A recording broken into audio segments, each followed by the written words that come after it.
Question 2 for the men in the back. Acting. From 1996 to 1998, you had a couple of series. 17 episodes here, 20 episodes there. Wait, 1996? 6 to 98, according to IMDb. No, I didn't start voice acting till...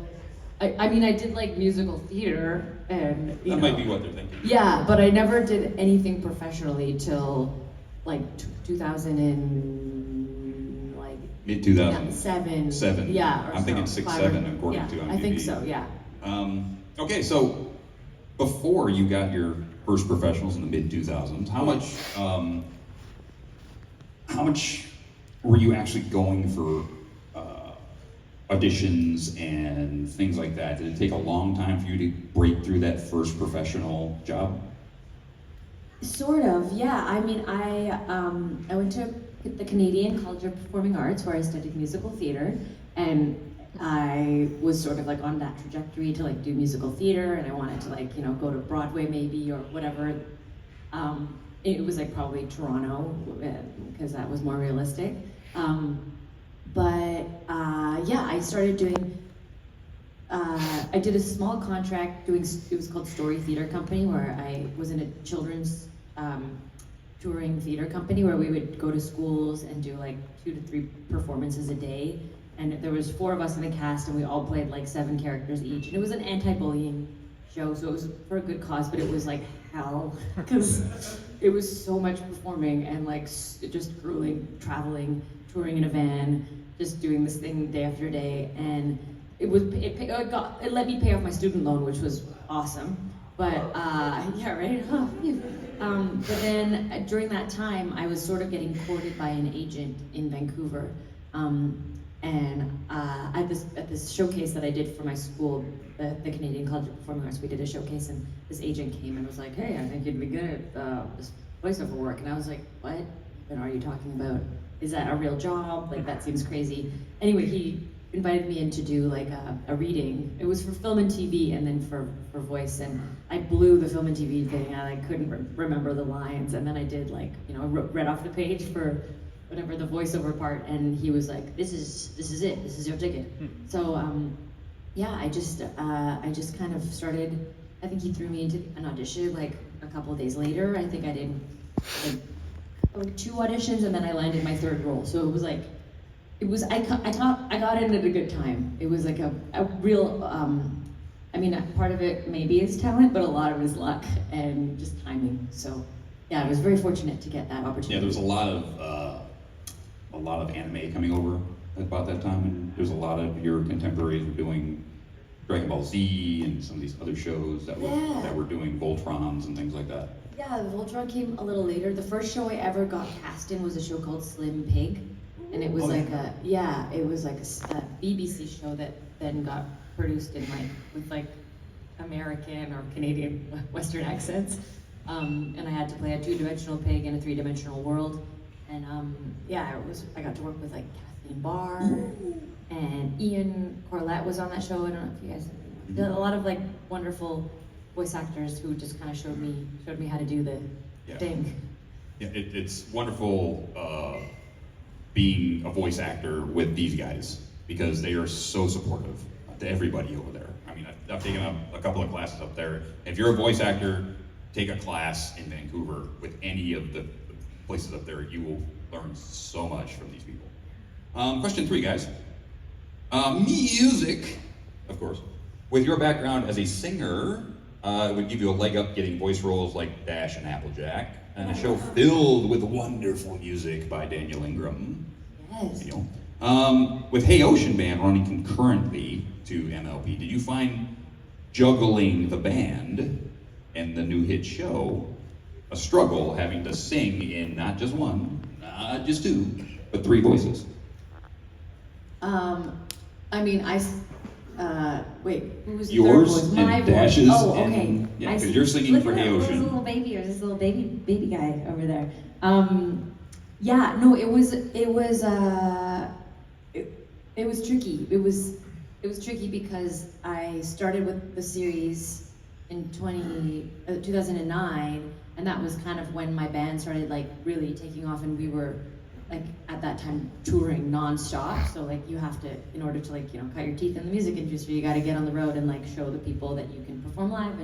And we were, you know, gaining audience members and just like playing like a lot. So it was a wild schedule. I can't like fathom having that kind of energy now, just because like, whew, it was a lot. Where I'd tour during the week, like Saturday, Sunday, Monday, or no, I'd go like Thursday, Friday, Saturday, Sunday, wherever we were in the world, and then like usually just North America, and then I'd take a flight home and do like Monday, Tuesday in the studio, and then fly back and meet the boys Tuesday night. Usually we'd have like a show somewhere random, and then keep going, and then like do it again. So it was like weeks and weeks of like just nonstop, like very exhausting work where I'd like be burning the candle at both ends, and I wasn't like taking care of myself properly. I remember showing up at a pony session one time, and they were like, you don't sound good, you sound tired, you sound like Applejack was like, you know, just like exhausted, and I was like, I'm just so tired, and yeah, my voice was like, you know, just not being taken care of like it should have been. So yeah, there were some grueling times, but always like always just had to like, push it and show up. I remember having this like kind of battle with Daniel Ingram, because I was like singing like Rainbow Dash, and like he was like, can you make her sound prettier? Make her sound prettier. And I was like, Rainbow Dash does not sound pretty. It was like, I was like just tired and, you know, was being a little side story is that during that episode, they had Hey Ocean put out a Kickstarter, I believe it was, for your tour. Oh, no worries. And my roommate Lance basically bought a in-house concert, and they came to my house and basically came in their van, and they come through the door dragging tail like you wouldn't believe. And Lance said, "That's it. You're not performing. You're having food." And he made you guys fajitas, if I remember correctly. We had fajitas. And apple cider, if I do believe. Yeah. If I do remember correctly. Absolutely. Yeah, so we made sure that they were fed and happy before they even picked up a flute. That was so nice. It was very sweet. It was nice to have a home cooked meal from being on the When you're road on the tour. forever and ever. Yeah. Yes. Take care of your friends. Lance. Lance, yeah. He's Thanks, here Lance. somewhere. There he is, right there. The man of the fajitas. Absolutely. Thanks for the fajitas.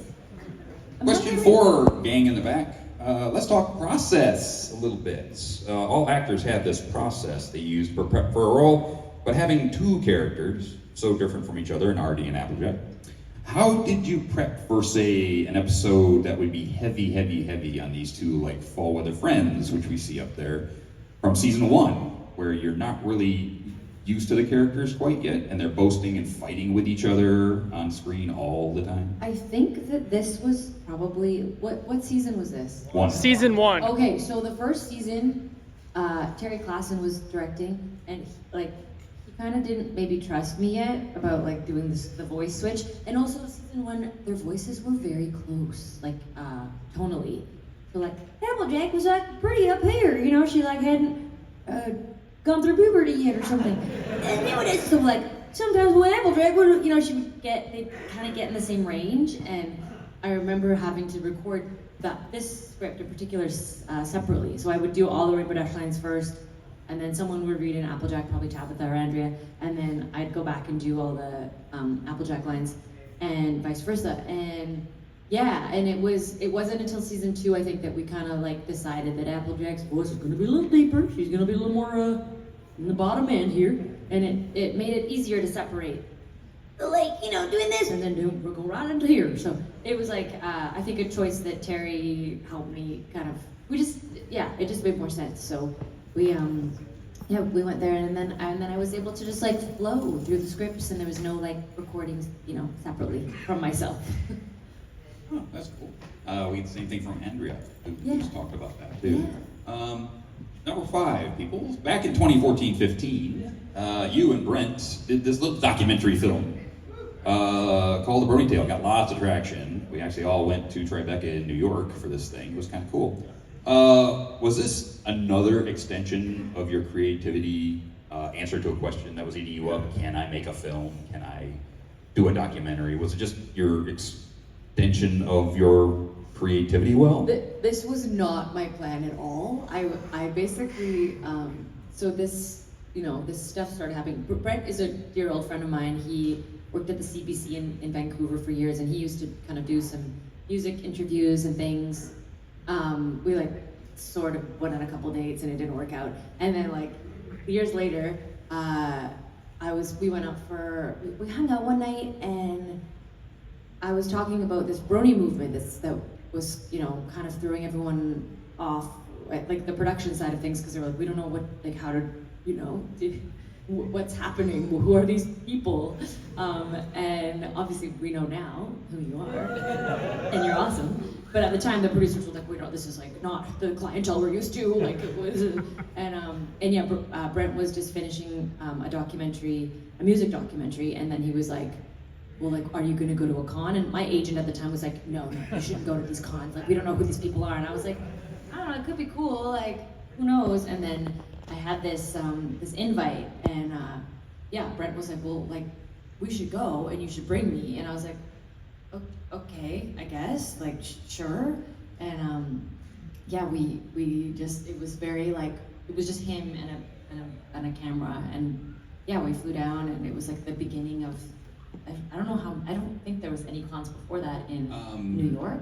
No, this was the early New York. Yeah, it was like one of the first cons in New York. Anyway, it was just like this wild time. I was on vacation that I remember, because I was like on vacation in Mexico the like week before I had to go to New York, and I was on a boat and maybe drank too much tequila, I don't remember, but I smashed my face on the deck of the boat and had this like, I still have the scar.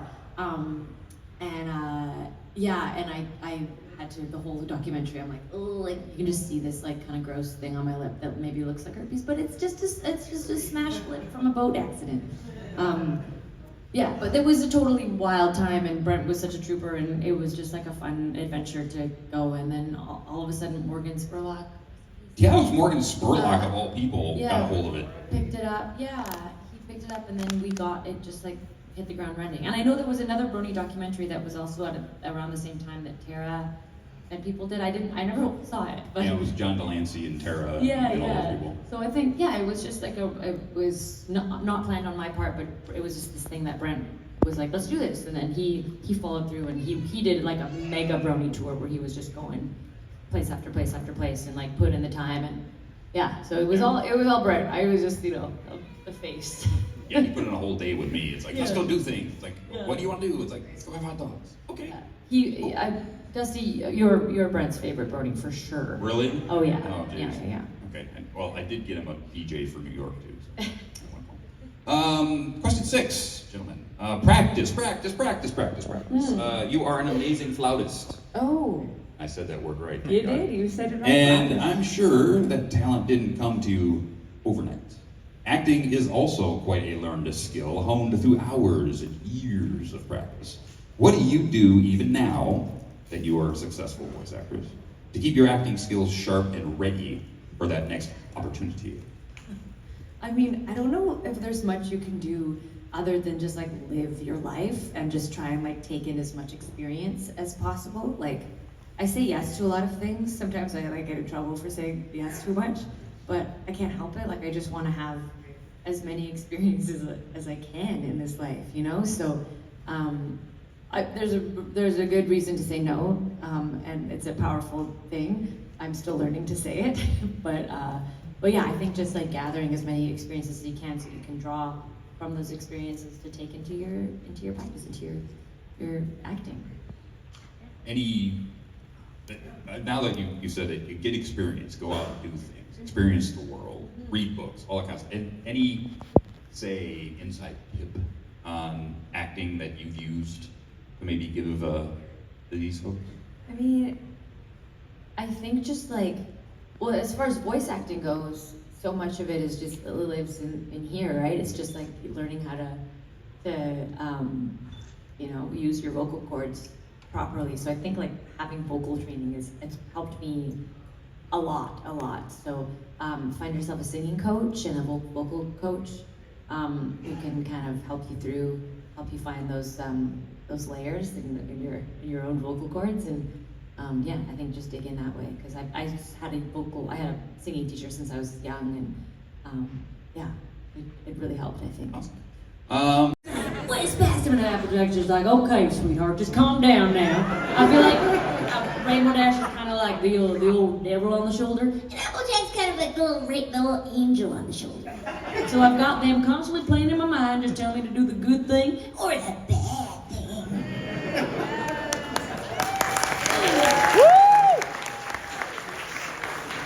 Thank you for your question. Hello, hello. Hello. First, I want to say, me and my sister just love the shoes you are wearing. Like, they're just so orange. Oh, my and shoes. Yes. Crocs, baby, Crocs. But the question is, what is the most inspirational piece of advice you've ever been given? Ooh, that's a good question. I think that, I've been listening to an audiobook recently, and oh my god, why can't I remember? My mind is a blank. I need to look at this. He's like an iconic music producer, and for some reason his name is slipping my mind. Oh, Rick Rubin. Rick Rubin. You read that book too? Yeah. Yes. The Creative Act. It's an amazing book, and Rick Rubin is just just playing. Run DMC and Way Back. He's done a ton of amazing production work, and he actually doesn't play any like instruments or anything himself. He's just like this mastermind of like creative juju, and I remember in one of the chapters he said that no one has your voice. Like your voice is so unique to you, and I think that like, you can sound like other people. You can like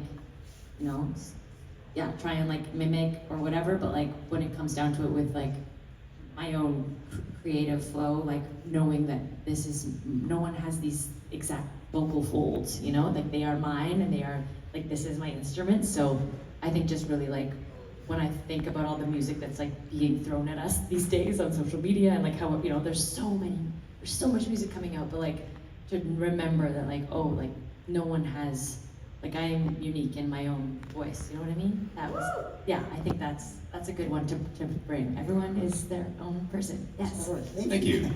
Thanks for the question. Good afternoon, Ashleigh. Thanks for taking my question. Of course. I was just wondering, who did you enjoy singing for more on the show, AJ or RD? Oh, 100% Applejack. Because Applejack would just get those sweet bottom harmonies. She'd just do the ooh, ah, and it would be like real lazy on vocal chords. And then I get to Rainbow Dash and have to scream something annoying. And Daniel Avery would say, sing it prettier, and I'd say, no. Thank you very much. So yeah, it's an easy Applejack answer. Rainbow Dash came straight out of British punk. Yeah. Straight out I of have to like clench my butt cheeks to get to some of those high Rainbow Dash notes. Hello. Hey, first off, it's been 8 years since we last saw each other at the San Diego Comic-Con. Speaking of which, the San Diego Comic-Con is my theme for my question. What was your favorite moment from any year of the San Diego Comic-Con? Ooh, San Diego Comic-Con, that's a fun time. That's like, I feel like there's, you probably know about this, there's like real horny energy there. The last time I was at San Diego Comic-Con was 1994. Okay. We had the ghosts at the hotel more than horny energy. Okay, Yeah, that was sort of my take. Oh wait, but that was incredible. We went during the when the movie was coming out, so it was like the MLP fandom was sort of at its peak, and I got to do a panel with Lee Schreiber. And then also in the lobby while I was checking in to my hotel, Erykah Badu showed up. I don't know if you guys know who that is, but you should, because she's a musical goddess. And she was just checking up, and she was like, "Oh, hey, sweetheart." Like, like fangirling over her so hard. So nice. that's a big memory for me. Thank you. Awesome. Keep it horny, San Diego. So you did so much singing in Friendship is Magic. And I'm curious, how has singing in MLP influenced your music career outside of MLP? I don't know. I feel like they're very separate from each other. Like that. It's I mean, maybe I belted a little harder after doing some of those Rainbow Dash high ass vocals, but I feel like yeah, my singing voice as like Ashleigh Ball sits in a very different place than like both of those characters. Like it's just very different, but maybe I'm sure Rainbow Dash has like gotten in there at some point. Actually, like this one, we played a big show in Vancouver recently for Hey Ocean's 20th birthday. Because it's like 20 years since we first performed, which is crazy because I'm an old woman now. And I did this one part of the song. There's a song called Change, and there's this part that's like I have to belt really high, and I usually don't do it live because like I just can't get up there. But for some reason, like I was fueled by the crowd, and I was like, "What can't you do?" And it was like very much Rainbow Dash came out of me, and I was like, "What are you doing in here?" And then yeah, it was just like I kind of caught myself in a Rainbow Dashing moment. So yes, I guess sometimes they sneak through, but it's never intentional. Thank you. Thank you, good question. Hello. Hi. Hi. On the topic of meeting, coming across Erica Badu at some point, when it comes to My Little Pony, music of My Little Pony, or with the ocean, who are your favorite? Some of your favorite influences music-wise? Your My bands? favorite musical influences. Yeah. Oh man, so many. Like right off the top of my head, I'm thinking like Lauryn Hill. I'm thinking Feist. I'm thinking Annie Lennox. I love this. There's this band called Little Dragon that I'm really into. Hiatus Coyote, who are a really amazing New Zealand band. Yeah, I don't know. I think that there's tons of musicians that have like Nina Simone, like yeah. There's a lot. Paul Simon. I love Paul Simon's songwriting. He's an epic songwriter and amazing musician. So it's sort of all over the place. It's kind of like, yeah, some like kind of more R&B, some more sort of folky stuff. Joni Mitchell, oh my God, I went and saw Joni Mitchell at, she's a Canadian icon. I went and saw her at the Hollywood Bowl in October, and it was like just mind-blowing. So yeah, it's sort of all over the map, but yeah, there's definitely some Canadian gems in there. 100%. Thank you very much. Thank you. Hello. Hi, I hope the fajita was good. They were. It's a quick question about Northern Canada. I saw on some of your schedules that you've been to, like Yellowknife, Dawson, Whitehorse, these small cities far in the north of Canada. What is it like performing there? I'm looking at other cities. Oh yeah, the Canadian North. It's amazing. I was in Dawson City. This is like, so it's like just below Alaska for you people out there that aren't familiar. Yeah, Dawson City Music Festival is like an insane festival. It's so cool. It's like in this old mining town, and it doesn't get dark. There's no darkness. It just doesn't come. So you're like, what time is it? Oh, it's 3 a.m. Like, why did the sun set? What's happening? And then it kind of gets like dusky, but then just like gets bright again. So it really it messes with your rhythm for sure, because you just like, do I have to sleep? I don't know. I guess I don't. I'll have another beer. And that's a great place. Yellowknife, I played a festival in Yellowknife, and that was very special. Just the landscape up there is kind of eerie because it's sort of barren, but it has this really raw, beautiful, its own raw beauty. The flies, there's crazy flies that come out at night and they'll get you. But other than that, it's like people up there are so lovely, and yeah, it's like just the air is sort of like, I don't know, it's thinner. It's weird to say, but it's so beautiful, and I recommend going up there. I'm actually supposed to be playing a festival in Alaska this September. So yeah, with my other project, which Dusty hasn't mentioned yet, which is more of a rave-centric project called the Lazy Syrup Orchestra, where I get to flout and I get to sing and I get to do high kicks on stage and be the best rave mom I know how to be. All right, maybe we'll see you there. Yeah. Lazy Syrup Orchestra. Be on the lookout. Yeah. towards each other? There's a lot of fart noises that go on during the recording, mostly from Tabitha. Sometimes maybe real farts, I don't know.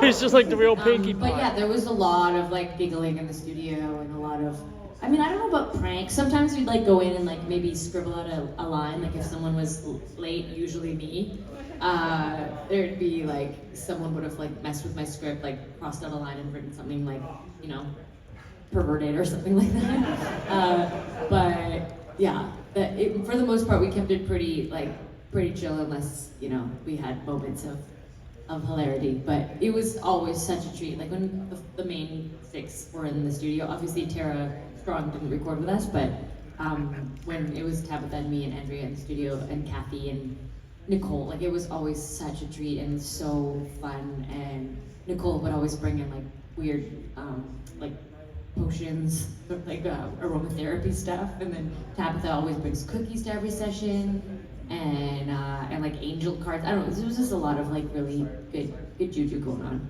Thank you so much. Next, getting close. I think we can get this one and one more, and that's it. Oh no! I'll answer we're anyone's almost out of questions time. at any time. Hi, Hi. great honor to finally be meeting you and you, Dusty Katt, the most manliest brony ever. He's so manly. Yeah. I just clean up well. So my question is, what type of episode of MLP did you like working on as a voice actor? What type of episode? Yeah. Well, I mean, always the ones with music in them, because that was the best to be able to do, to break out into song.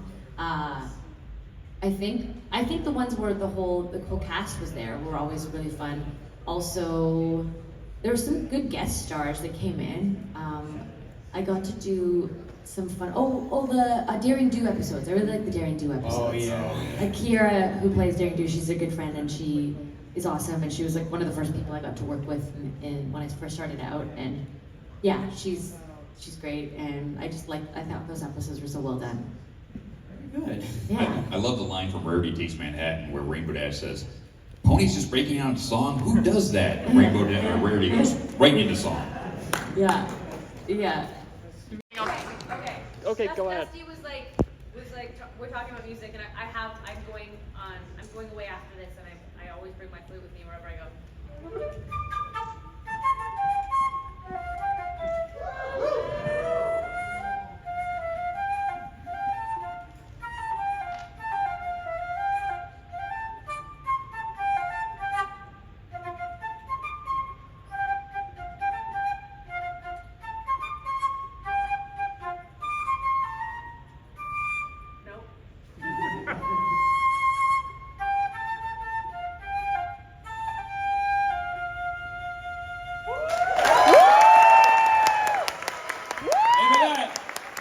Thank you all for coming to Behind the Actors Table, Ashleigh Hall, And I thank right you. there. And I thank you.